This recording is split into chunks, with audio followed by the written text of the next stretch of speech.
അങ്ങനെ ക്രൂരനായ ദുശാസനന്റെ ആജ്ഞാരീതിയിലുള്ള വാക്കുകൾ കേട്ട് പരിഭ്രമിച്ച് ദ്രൗപദി എഴുന്നേറ്റു. രണ്ട് കൈകൾ കൊണ്ട് മുഖം പൊത്തിക്കൊണ്ട് സ്ത്രീകൾ നിന്നിരുന്ന ഭാഗത്തേക്ക് ഓടി. നിൽക്കടി അവിടെ, ദാസി, നീ എങ്ങോട്ട് പോകുന്നു എന്നലറിക്കൊണ്ട് അവളുടെ പിന്നാലെ ഓടിച്ചെന്ന് അവളുടെ തലമുടിക്ക് ചുറ്റിപ്പിടിച്ച് വലിച്ചിഴച്ചു. ദ്രൗപദി പറഞ്ഞു, മൂഢാ, ഞാൻ തീണ്ടാർന്നവളാണ്. ഒറ്റച്ചേലം മാത്രമേ ഉടുത്തിട്ടുള്ളൂ. ഈ നിലയിൽ എന്നെ സഭയിലേക്ക് കൊണ്ടുപോകരുത്. നീ ഒറ്റ വസ്ത്രമേ ധരിച്ചിട്ടുള്ളൂ എങ്കിലും ഒന്നും ധരിച്ചിട്ടില്ലെങ്കിലും എനിക്കെന്താണ്? നീ ഞങ്ങളുടെ ദാസിയാണ്. ദാസികൾ വസ്ത്രം ധരിക്കണോ വേണ്ടയോ എന്നൊക്കെ തീരുമാനിക്കേണ്ടത് ഞങ്ങളാണ്. നടക്കങ്ങോട്ട്. തലമുടിയിന്മേലുള്ള പിടിമുറുക്ക് കൊണ്ട് ദുശാസനൻ ആക്രോശിച്ചു. അവൻ ദ്രൗപദിയെ വലിച്ചിഴച്ച് സഭയിൽ കൊണ്ടുവന്നു. തലമുടിയിലുള്ള പിടിവിടാതെ അങ്ങോട്ടും ഇങ്ങോട്ടും വലിച്ചിഴച്ച് ദ്രൗപദിയെ കഷ്ടപ്പെടുത്തിക്കൊണ്ടേയിരുന്നു. സഭയിലെത്തിയ ദ്രൗപദി സദസ്സിനെ ആകെ വീക്ഷിച്ചു. അവൾ ദയനീയമായി അവളുടെ ഭർത്താക്കന്മാരെ നോക്കി. നേരത്തെ തന്നെ കുപിതരായിരുന്ന അവർ തങ്ങളുടെ പത്നിയുടെ പരിതാപകരമായ അവസ്ഥ കണ്ടപ്പോൾ ക്രോധാവേശത്താൽ ജ്വലിച്ചു. എന്നാൽ അപ്പോഴത്തെ പരിതസ്ഥിതിയിൽ അവർക്കൊന്നും ചെയ്യുവാൻ കഴിയുമായിരുന്നില്ല. ദ്രൗപദി പറഞ്ഞു, തീണ്ടാർന്ന് ഒറ്റ വസ്ത്രം മാത്രം ധരിച്ചിരിക്കുന്ന എന്നെ വലിച്ചിഴയ്ക്കുന്ന ഈ ദുഷ്ടനെ തടുക്കുവാൻ ആരുമില്ലാതായോ? ധർമ്മത്തിന്റെ ഗതി കാണുവാൻ ധർമ്മബുദ്ധികൾക്കേ കഴിയും. ഈ സഭയിൽ ധർമ്മബുദ്ധികളായുള്ളവർ ആരുമില്ലേ? ഭീഷ്മരുടെയും ദ്രോണന്റെയും വിതുരന്റെയും ഒക്കെ പൗരുഷം എവിടെ പോയി? കഷ്ടം! ഭരതന്മാരിൽ നിന്നും ധർമ്മം വിട്ടുപോയിരിക്കുന്നു. ക്ഷത്രിയ ധർമ്മം അവരിൽ നശിച്ചിരിക്കുന്നു. എടീ ദാസി, ദാസി എന്ന് വിളിച്ചുകൊണ്ട് ദുശാസനൻ പൊട്ടിച്ചിരിച്ചു. കർണനും ശകുനിയും ഭേഷ് ഭേഷ് എന്ന് പറഞ്ഞ് ഏറ്റുചിരിച്ചു. ഇതെല്ലാം കണ്ട് ദുര്യോധനൻ തലയാട്ടി രസിച്ചുകൊണ്ടേയിരുന്നു. സഭയിലുണ്ടായിരുന്ന മറ്റുള്ളവരുടെ എല്ലാം മുഖം വാടി. എല്ലാവരും തലകുനിച്ചിരുന്നു. അപ്പോൾ ഭീഷ്മർ പറഞ്ഞു, സുഭഗേ, ധർമ്മത്തിന്റെ ഗതി അതിസൂക്ഷ്മമാണ്. അതുകൊണ്ട് നിന്റെ ചോദ്യത്തിന് ധർമ്മോചിതമായി മറുപടി പറയുവാൻ ഞാൻ അശക്തനാണ്. സ്ത്രീ ഭർത്താവിന് വരകയാണ്. ആ നിലയ്ക്ക് യുധിഷ്ഠിരൻ അടിമപ്പെട്ടതോടും കൂടി നീയും അടിമപ്പെട്ടു. ചതി പ്രയോഗിച്ചാണ് യുധിഷ്ഠിരനെ തോൽപ്പിച്ചിരിക്കുന്നത്.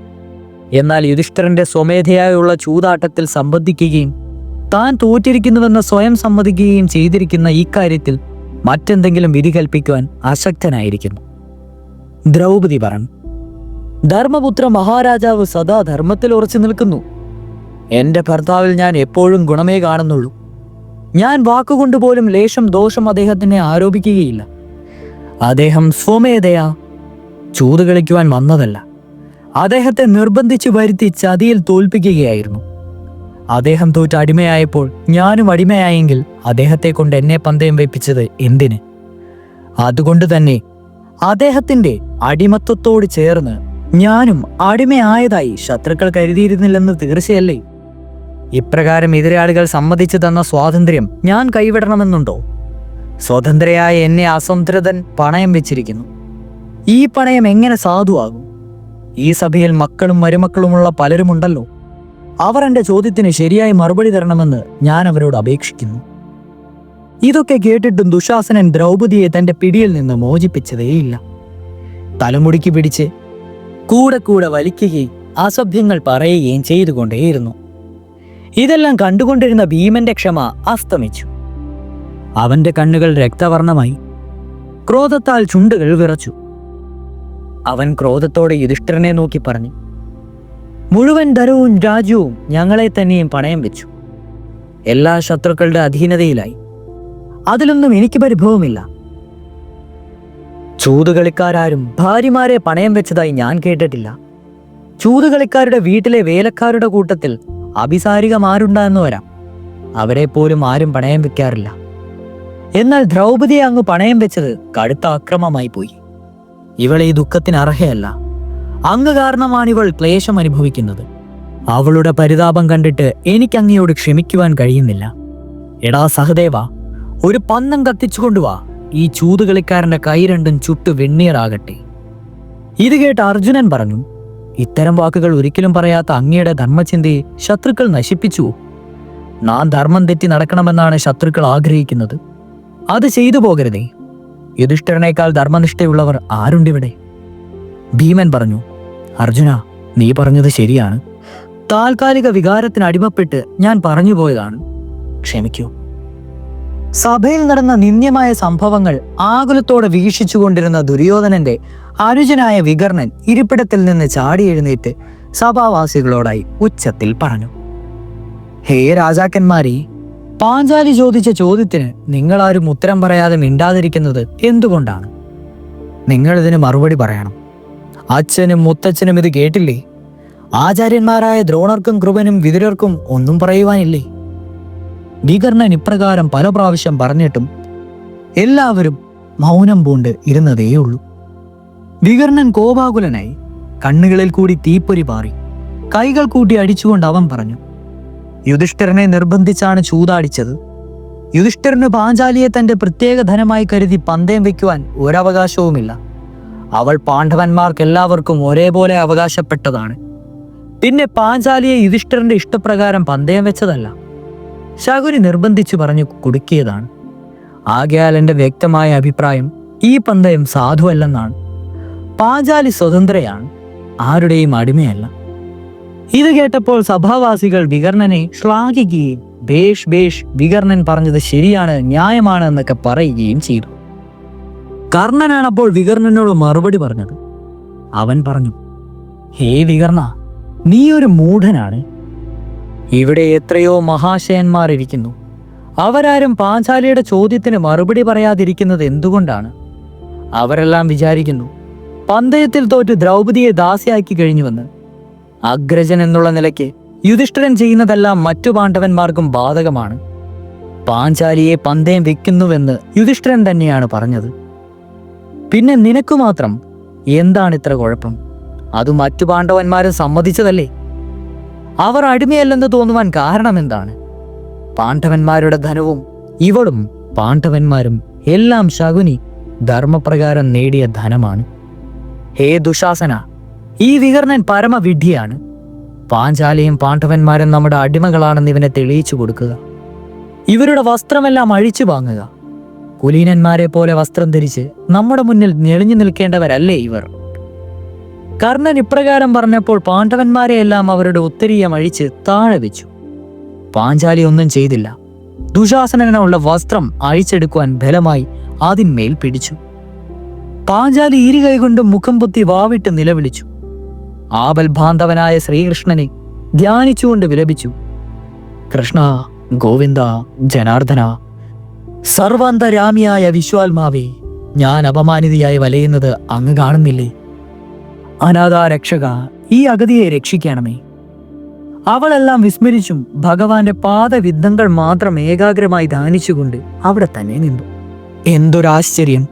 ഏകവസ്ത്രം മാത്രം ധരിച്ചിരുന്ന പാഞ്ചാലിയുടെ വസ്ത്രങ്ങൾ ദുശാസനൻ അഴിച്ചെടുത്തപ്പോൾ പാഞ്ചാലി മറ്റൊരു വസ്ത്രത്താൽ ചുറ്റപ്പെട്ടിരിക്കുന്നു.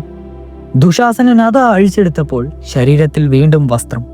ഓരോ വസ്ത്രം അഴിച്ചെടുക്കുമ്പോഴും പാഞ്ചാലിയുടെ മേനി ആച്ഛാദനം ചെയ്തുപെട്ടുകൊണ്ടേയിരുന്നു. അങ്ങനെ ധർമ്മം അവളെ രക്ഷിച്ചു. ഈ അത്ഭുതം കണ്ടപ്പോൾ ആർപ്പുവിളികളും ആഹ്ലാദ പ്രകടനങ്ങളും കൊണ്ട് സഭാന്തരീക്ഷം മുഖരിതമായി. എല്ലാവരും പാഞ്ചാലിയെ വാഴ്ത്തി ദുശാസനനെ നിന്ദിച്ചു. ഇപ്രകാരം ഒരു അത്ഭുതം അവരാരും ഇതിനു മുമ്പെങ്ങും കാണുകയോ കേൾക്കുകയോ ചെയ്തിരുന്നില്ല. ദുശാസനന് വാശിയേറി. അവൻ തുരിതുരാ വസ്ത്രങ്ങൾ അഴിച്ചു മാറ്റുവാൻ തുടങ്ങി. അപ്പോഴൊക്കെ പല നിറത്തിലുള്ള പുതിയ പുതിയ വസ്ത്രങ്ങൾ പാഞ്ചാലിയുടെ ശരീരത്തിൽ കണ്ടു. അഴിച്ചെടുത്ത വസ്ത്രങ്ങളുടെ കൂമ്പാരം ഒരു മല പോലെ സഭയിൽ ഉയർന്നു. ദുശാസനന്റെ കൈകൾ കുഴഞ്ഞു. അവൻ ക്ഷീണിതനായി നാണം കെട്ട് പിന്മാറി. അങ്ങനെ ദ്രൗപദി വസ്ത്രാക്ഷേപം കണ്ടപ്പോൾ ഭീമൻ രോഷാകുലനായി. മേഘനിർദ്ധരം പോലെയുള്ള ശബ്ദത്തിൽ അവൻ അലറി: ലോകമെമ്പാടുമുള്ള ക്ഷത്രിയന്മാരെ, നിങ്ങൾ എൻ്റെ ശബ്ദം കേട്ടുകൊള്ളുവിൻ. പാപിയും ദുർബുദ്ധിയും ഭരതകുലത്തിലെ അധമനുമായ ഈ ദുഷ്ടന്റെ മാർത്തട്ട് പോരിൽ പിളർന്നവന്റെ രക്തം ഞാൻ കുടിക്കും. ഇത് സത്യം. സഭാവാസികൾ ഭീമനെ അഭിനന്ദിച്ചു. ദുശാസനൻ അതിനർഹനാണെന്ന് ചിലർ വിളിച്ചു പറഞ്ഞു. ജനങ്ങൾ പ്രക്ഷുബ്ധരായി. അവർ ധൃതരാഷ്ട്രരോട് വിളിച്ചു പറഞ്ഞു: ദ്രൗപദിയോട് നീതി കാട്ടുക, അവളുടെ ചോദ്യത്തിന് മറുപടി പറയുക. സഭാരംഗം പ്രക്ഷുബ്ധമാക്കുന്നത് കണ്ടപ്പോൾ പാഞ്ചാലിയെ അകത്തേക്ക് കൊണ്ടുപോകുവാനായി ദുര്യോധനൻ നിർദ്ദേശം കൊടുത്തു. ദുശാസനൻ വീണ്ടും ദ്രൗപദിയെ പിടിച്ചു വലിക്കുവാൻ ഒരുമ്പിട്ടു. പാഞ്ചാലി ഒരു പുലിയെ പോലെ ചീറിക്കൊണ്ട് പറഞ്ഞു: ഛേ ദുഷ്ട, എന്നെ തൊട്ടുപോകരുത്. നീ എന്തു വിചാരിച്ചു, ഞാൻ അഗതിയെന്നോ? ശ്രീകൃഷ്ണ പരമാത്മാവിന്റെ അകമഴിഞ്ഞ അനുഗ്രഹം നേടിയ ഞാൻ അഗതിയല്ല. കള്ളച്ചൂതിൽ തോറ്റെങ്കിലും വീരശൂര പരാക്രമികളായ പാണ്ഡവന്മാരുടെ പത്നിയായ ഞാൻ അബലയുമല്ല. അല്ലയോ കൗരവന്മാരെ, മറ്റു സഭാവാസികളെ, എന്നെ ഖലനായി ഈ ദുശാസനൻ ഇവിടെ വലിച്ചിഴച്ചു കൊണ്ടുവന്നപ്പോൾ നിങ്ങളെ വന്ദിക്കുവാൻ കഴിയാത്തതിനെ ക്ഷമിക്കണം. ഞാൻ നിങ്ങളെല്ലാം വന്ദിക്കുന്നു. എൻ്റെ ചോദ്യത്തിന് നിങ്ങളാരും മറുപടിയും പറഞ്ഞില്ല. ഞാൻ നിങ്ങളോട് വീണ്ടും ചോദിക്കുന്നു, ഞാൻ ദാസിയോ ജിതയോ അജിതയോ? നിങ്ങൾ പറയുവിൻ.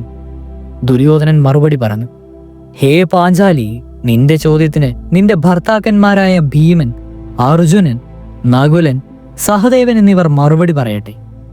യുധിഷ്ഠിരൻ അവരുടെ നാഥനല്ലെന്ന് ഈ സഭാമധ്യത്തിൽ വെച്ച് നിനക്ക് വേണ്ടി പറഞ്ഞാൽ നിന്നെ വിട്ടയക്കാം. ഭീമസേനൻ ആക്രോശിച്ചു, മഹാനായ ധർമ്മരാജാവ് ഞങ്ങളുടെ കുലത്തിന്റെ ഗുരുവാണ്. അദ്ദേഹം ഞങ്ങളുടെ സ്വാമി ആയതുകൊണ്ടാണ് ഇവിടെ നടന്നതെല്ലാം ഞങ്ങൾ പൊറുക്കുന്നത്. ഇദ്ദേഹം തോറ്റതായി കരുതിയാൽ ഞങ്ങളും തോറ്റതു തന്നെ. ദ്രൗപദിയുടെ തലമുടിക്ക് ചുറ്റിപ്പിടിച്ചവൻ ഇപ്പോഴും ഭൂമിയിൽ കാലുകുത്തി നിൽക്കുന്നത് ഈ ഞാൻ എൻ്റെ ജ്യേഷ്ഠനെ ആദരിക്കുന്നത് കൊണ്ട് മാത്രമാണ്. ഭീമൻ പറഞ്ഞത് കേട്ട് യുധിഷ്ഠിരൻ നിശ്ചേഷ്ടനായി നിന്നതേയുള്ളൂ.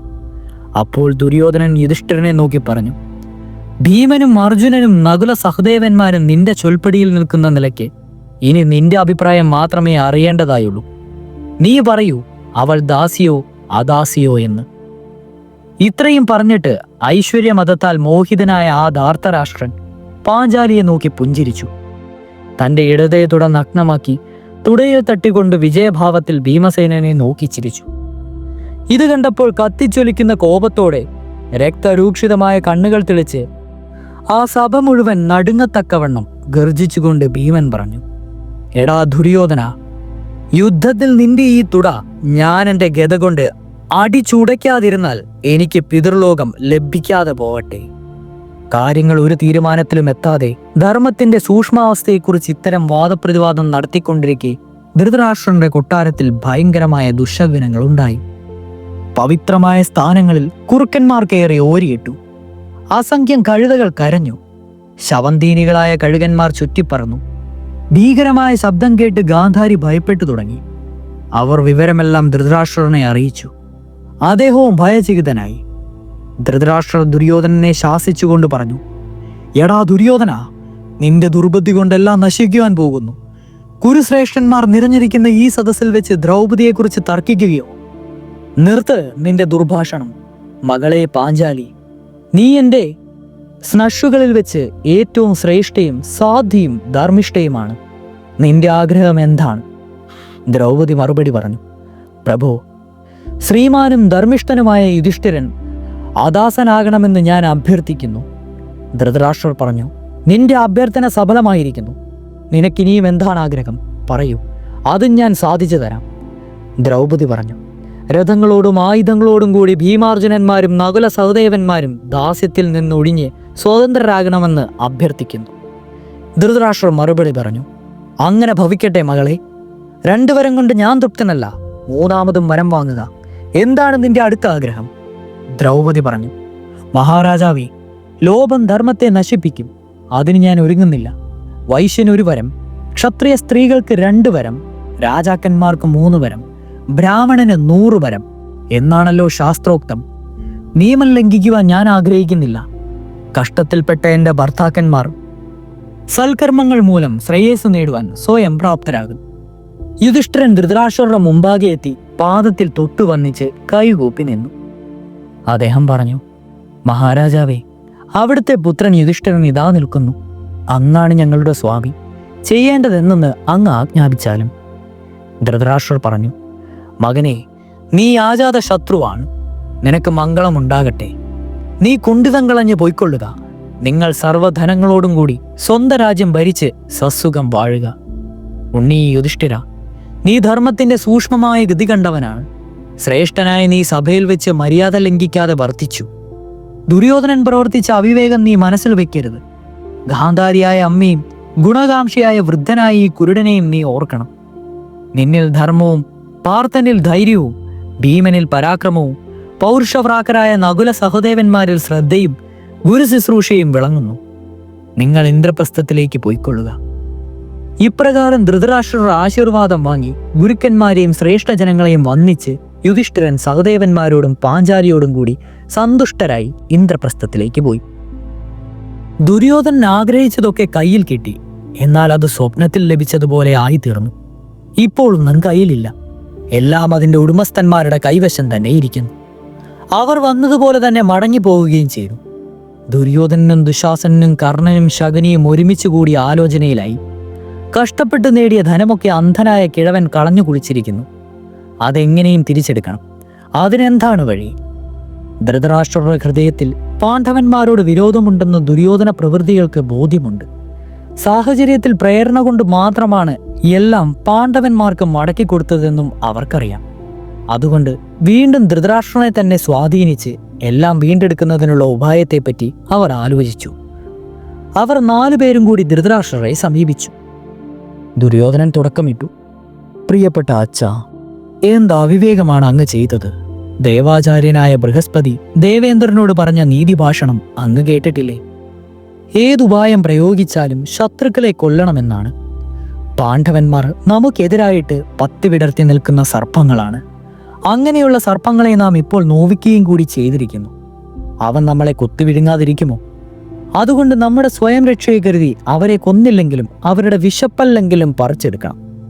അതിനച്ഛൻ സമ്മതിച്ചില്ലെങ്കിൽ ഞാനും എൻ്റെ അനുജന്മാരും പാണ്ഡവ സർപ്പങ്ങളുടെ കടിയേറ്റ് അപമൃത്യു അടയും. അങ്ങനെ സംഭവിക്കുന്നത് അച്ഛനിഷ്ടമാണോ? അവരെല്ലാം പ്രതികാരം ചെയ്യുമെന്ന് ശപഥം ചെയ്തിട്ടാണ് തേരിൽ കയറിയത്. പാഞ്ചാലിയോട് നാം ചെയ്തത് അവരാരെങ്കിലും പൊറുക്കുമെന്ന് അച്ഛൻ വിചാരിക്കുന്നുണ്ടോ? അവർ ഇന്ദ്രപ്രസ്ഥത്തിൽ ചെന്നാൽ ഉടൻ തന്നെ നമ്മോട് യുദ്ധം ചെയ്യുവാനുള്ള തയ്യാറെടുപ്പിലായിരിക്കും ചെയ്യുന്നത്. അവർ നേരിട്ട് പോരിന് തയ്യാറായാൽ അവരെ എതിർക്കുവാനുള്ള കരുത്ത് നമുക്കുണ്ടോ? അച്ഛന് ഞങ്ങളുടെ നിലനിൽപ്പിൽ താല്പര്യമുണ്ടെങ്കിൽ ഉടൻ തന്നെ വേണ്ടത് പ്രവർത്തിക്കണം. ഇനിയും വൈകിയിട്ടില്ല. ധൃതരാഷ്ട്രർ വീണ്ടും പുത്രവാത്സല്യത്തിന്റെ ചുഴിയിൽപ്പെട്ടു. അദ്ദേഹം ചോദിച്ചു, ഞാനിപ്പോൾ എന്ത് വേണമെന്നാണ് നീ പറയുന്നത്? ദുര്യോധനൻ മന്ദഹാസത്തോടെ പറഞ്ഞു, വനവാസത്തിന് വേണ്ടിയുള്ള ഒരു ചൂതാട്ടത്തിന് വിളിക്കാം. അച്ഛൻ കൽപ്പിച്ചാൽ യുധിഷ്ഠിരൻ നിശ്ചയമായും വരും.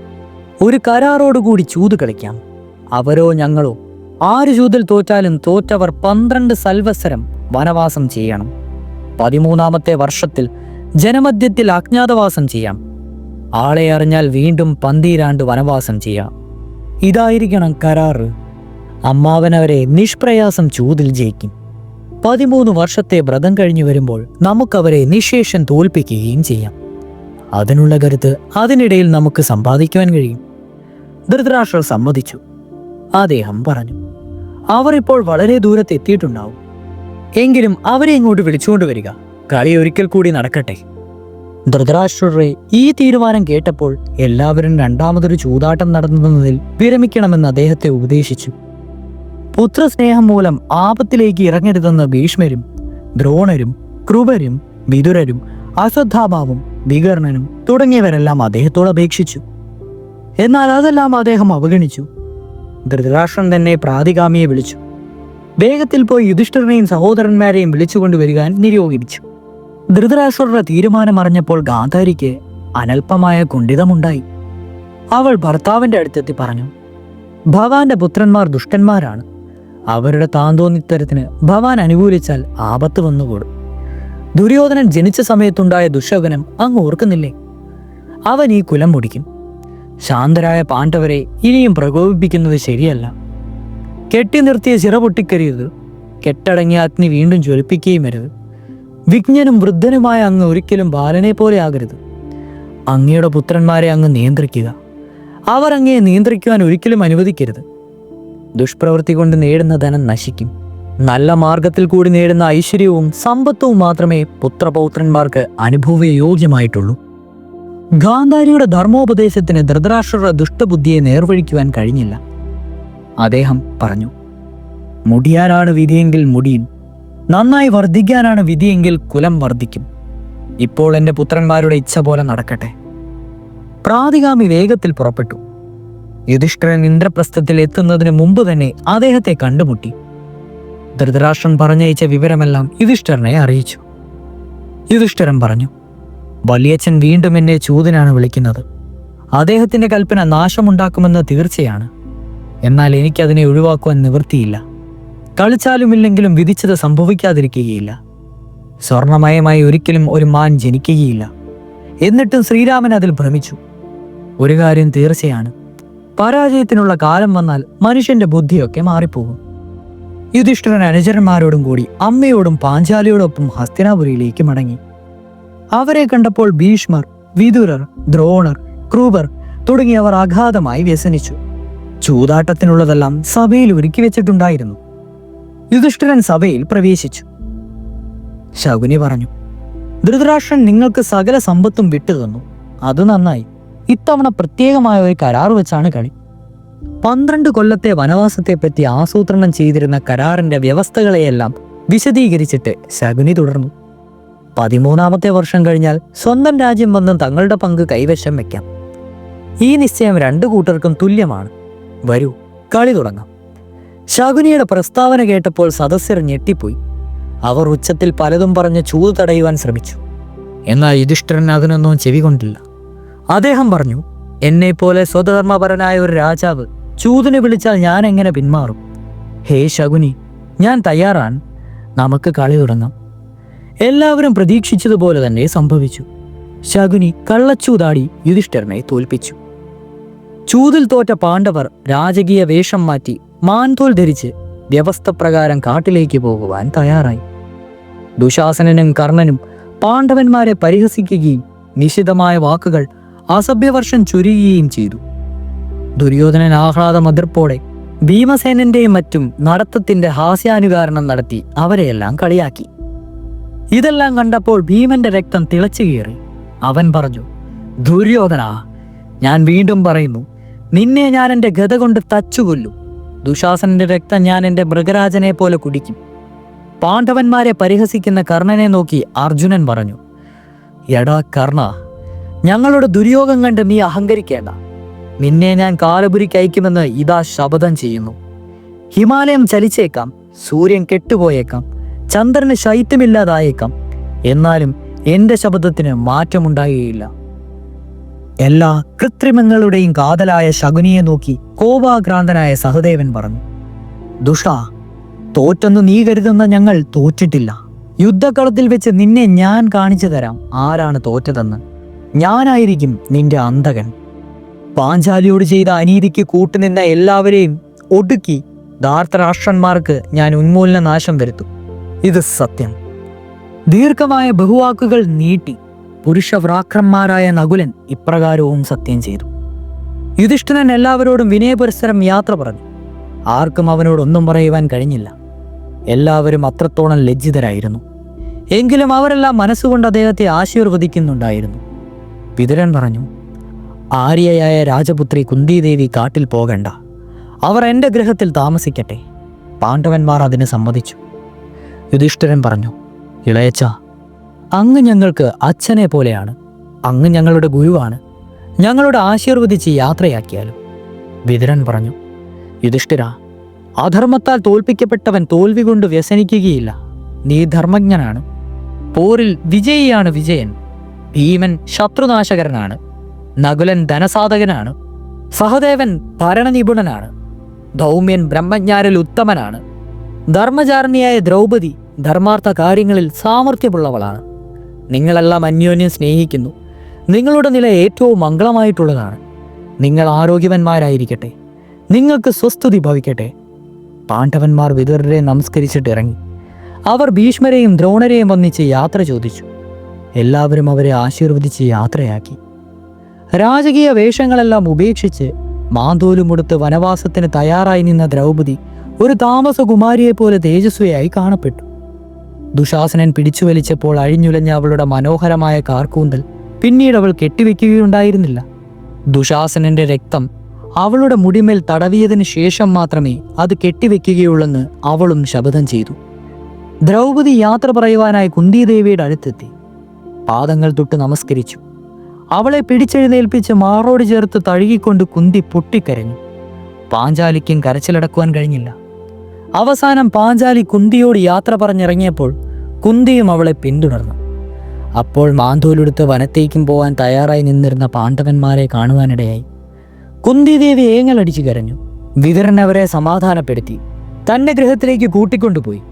പാണ്ഡവന്മാർ ദ്രൗപദിയോടും ധൗമ്യനോടും കൂടി വനവാസത്തിന് പുറപ്പെട്ടു. ചഞ്ചല ഹൃദയനായ ധൃതരാഷ്ട്രർക്ക് പാണ്ഡവരോട് താൻ തെറ്റ് ചെയ്തുവെന്ന തോന്നലുണ്ടായി തുടങ്ങി. ധൃതരാഷ്ട്രർ വിതുരനെ വരുത്തി തന്റെ മനക്ലേശത്തെപ്പറ്റി സംസാരിച്ചു. അവർ സംസാരിച്ചു കൊണ്ടിരിക്കുമ്പോൾ നാരദ മഹർഷി അവിടെ എത്തി.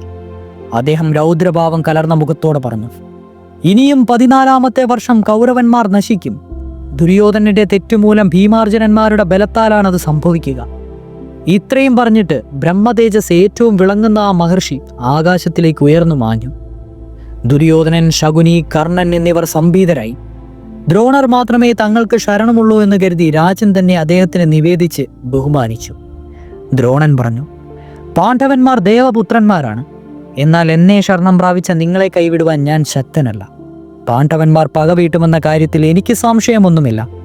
എൻ്റെ ശിഷ്യൻ തന്നെയാണ് അർജുനൻ. അർജുനനെ വെല്ലാൻ എനിക്കെന്നല്ല, മഹാമയൻ ഭീഷ്മർക്ക് പോലും സാധ്യമല്ല. എന്നെ വധിക്കുന്നതിന് വേണ്ടിയാണ് ദ്രുപദന്റെ പുത്രൻ പാണ്ഡവരുടെ ശാല്യനായത്. അപ്പോൾ പിന്നെ നമ്മുടെ അവസാനം എപ്രകാരമായിരിക്കുമെന്ന് ഞാൻ പ്രത്യേകം പറയേണ്ടതില്ലല്ലോ. അതുകൊണ്ട് നിങ്ങൾ നന്മ ചെയ്യുവിൻ, യജ്ഞങ്ങൾ നടത്തുവിൻ. 14-ാമത്തെ വർഷത്തിൽ വലിയ ദുഃഖം വന്നു ചേരും. ധൃതരാഷ്ട്രർക്ക് തീരാത്ത വിഷാദമായി. യഥാകാലം വിതുരൻ നൽകിയ ഉപദേശം സ്വീകരിക്കേണ്ടതായിരുന്നു എന്ന് അദ്ദേഹത്തിന് തോന്നി. അദ്ദേഹം ആകപ്പാടെ ക്ഷീണിതനും പരവശനുമായി. ഇതോടുകൂടി മഹാഭാരതത്തിലെ 2-ാമത്തെ പർവമായിട്ടുള്ള സഭാപർവം സമാപിച്ചിരിക്കുകയാണ്. ഇനി പറയുവാൻ പോകുന്നത് മഹാഭാരതത്തിലെ 3-ാമത്തെ പർവമായിട്ടുള്ള വനപർവത്തെ പറ്റിയാണ്. തുടരും.